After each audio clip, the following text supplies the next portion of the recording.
and finding your comfortable position for the practice. So just straightening up the body, making sure that you feel comfortable and relaxed.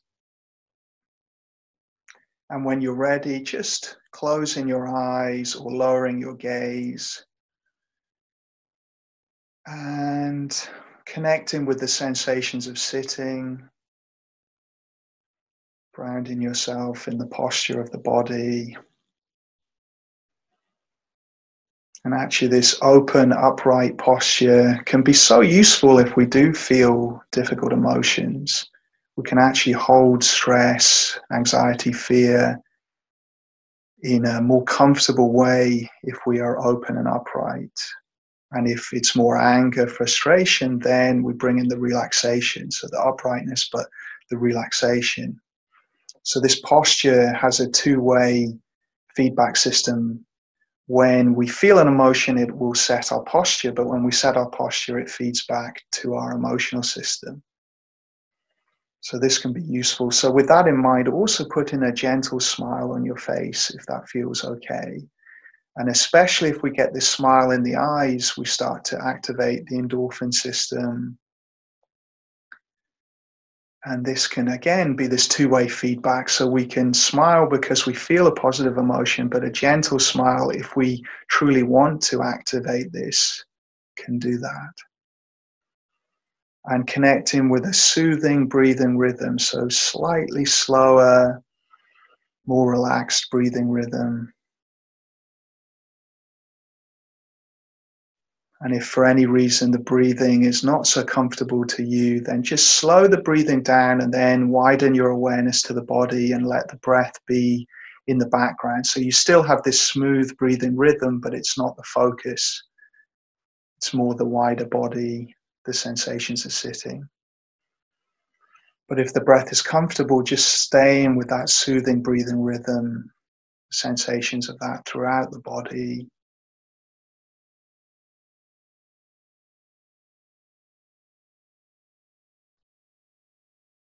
And whenever your mind drifts off into thinking, noticing and coming back to the breath.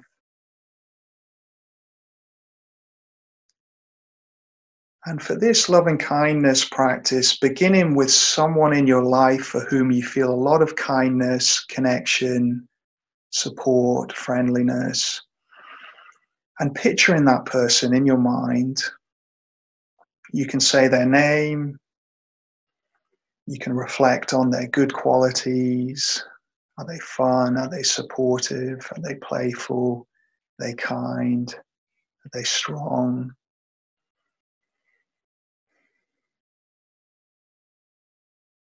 And then in your mind, just using the phrase, may you be happy, may you be free from suffering. May you be happy, may you be free from suffering. And you just repeat this phrase at a comfortable rhythm with your breath. So as you breathe in, may you be happy. As you breathe out, may you be free from suffering.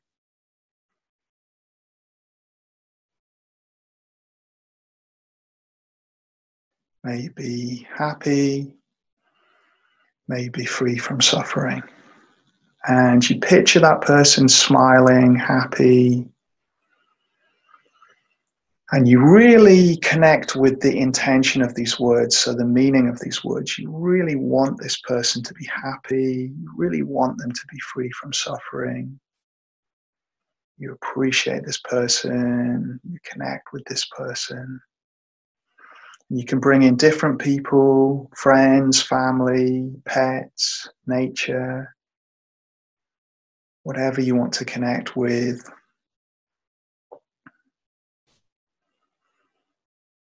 And as you keep going with the phrase, and as you complete each phrase, just checking in with how you feel. So dropping your awareness into your body and noticing any sensations around the heart area.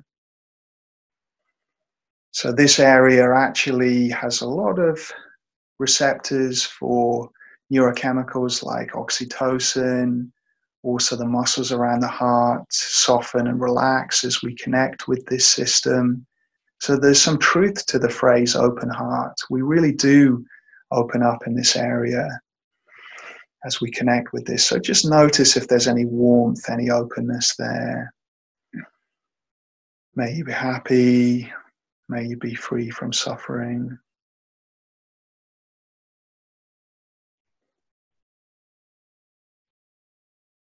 May you be happy. May you be free from suffering. And you could work with a different person for a little while and then shifting on to someone else.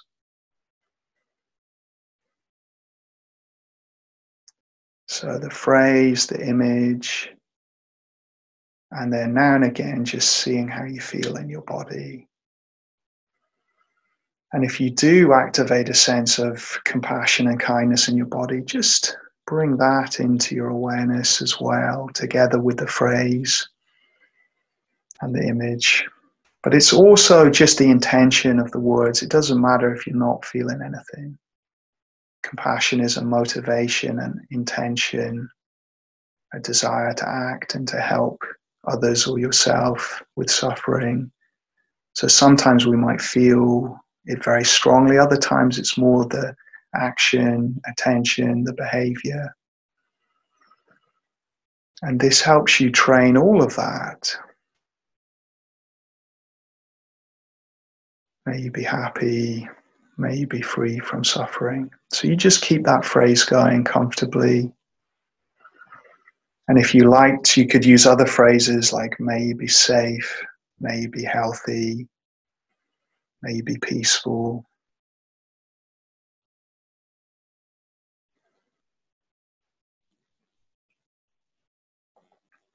And then letting go of that person and then bringing the intention towards yourself. So you could either picture or visualize yourself happy, or you could just feel your body now sitting on the chair. And the phrase changes to, may I be happy. May I be free from suffering. May I be happy. May I be free from suffering. May I be happy. May I be free from suffering. And people respond to this practice differently when they target it towards themselves. So sometimes it can be very difficult to do this. And there's what we call backdraft. So as we begin to bring compassion to ourselves, like when we open up the door to a burning building, the oxygen comes in and the flames can brighten up, can intensify. And the flames in this analogy are like the shame, the self-criticism, or just the resistance to this practice. So that's very natural if it's hard to bring compassion towards yourself. And the way to get around this is to just do it in small doses, gradually build it up, gradually start to treat yourself more kindly. And that's like what firemen do. They poke holes in the burning building to let the oxygen in before they open the door. So then when you open the door, your brain, which is just trying to protect you, so brains don't like change, they like to stay in the same grooves and operating system.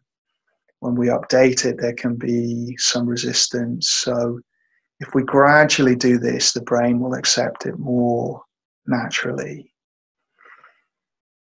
May I be happy. May I be free from suffering.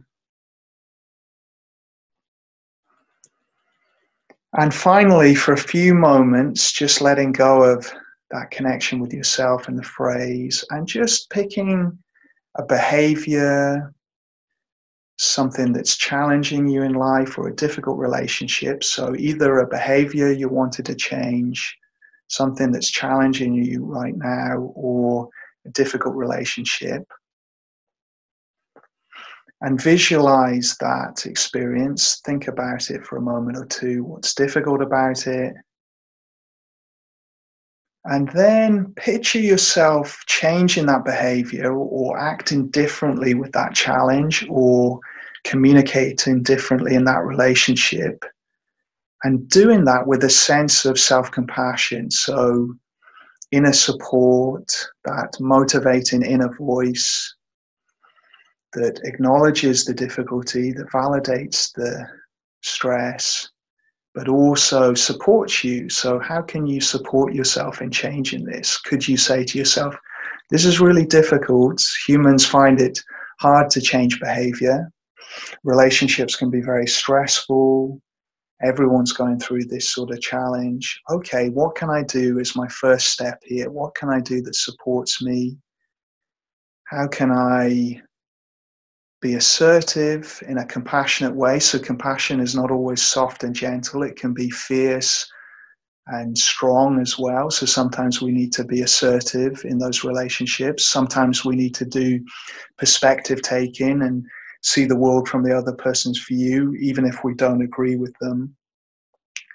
So we're trying to bring this sense of self-compassion and inner support into whatever this challenge is that we're going through. And we do this with this kind, supportive self-talk, attention, so where we focus, and behavior. So taking a few deep breaths now. And when you're ready, opening your eyes and noticing what you can see around you. And then grabbing your notebook and just jotting down whatever the challenge was and how you might support yourself with this, with either a phrase or an approach to the behavior that's more compassionate. And that could be giving yourself a break for a little while and then coming back to the difficulty. So yeah, just spending a few moments just jotting that down.